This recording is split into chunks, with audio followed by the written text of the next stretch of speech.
অন্তর্বর্তীকালীন সরকারের প্রধান উপদেষ্টা ডক্টর মোহাম্মদ ইউনূস মঙ্গলবার দুপুরে ঢাকেশ্বরী জাতীয় মন্দির পরিদর্শন করেন। এ সময় ধর্ম উপদেষ্টা AFM খালিদ হাসান ও আইন উপদেষ্টা অধ্যাপক আসিফ নজরুল উপস্থিত ছিলেন। মন্দিরের পূজা মণ্ডপ ঘুরে দেখেন তারা।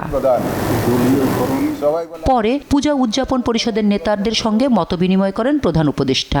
এ সময় সংখ্যালঘু নির্যাতনের বিষয়ে প্রধান উপদেষ্টার দৃষ্টি আকর্ষণ করে বিচার চান তারা। অসাম্প্রদায়িক চেতনায়, মুক্তিযুদ্ধের চেতনায় এই বাংলাদেশে এগিয়ে যাক।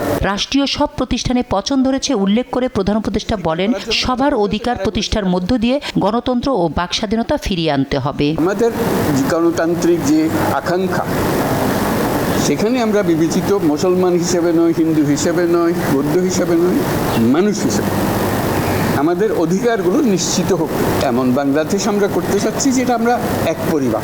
এটি হলো মূল জিনিস। এখানে পরিবারের মধ্যে কোনো পার্থক্য করা, বিভেদ করা, এটার কোনো প্রশ্ন আসে না। আমরা বাংলাদেশের মানুষ, বাংলাদেশ।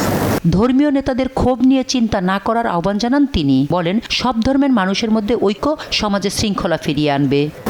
আমাদেরকে বলতে হবে আমাদের গণতান্ত্রিক অধিকার প্রতিষ্ঠিত হবে, সেটা পেলে আমরা বাক স্বাধীনতা প্রতিষ্ঠিত করতে হবে। এই যেগুলো আছে এগুলো করে আমরা নতুন কিছু বুঝি, আমাদের হিউম্যান রাইটস প্রতিষ্ঠা করতে হবে, আমরা মানবিক অধিকার প্রতিষ্ঠিত করতে হবে। এটি হলো আমাদের মূল লক্ষ্য। অন্তর্বর্তী সরকারের কর্মকাণ্ড ধৈর্য ধরে দেখার আহ্বান জানান প্রধান উপদেষ্টা। জানান, বৈষম্যহীন সমাজ প্রতিষ্ঠার লক্ষ্যে কাজ করছেন তারা। শামীমা আক্তার, দেশ টিভি, ঢাকা।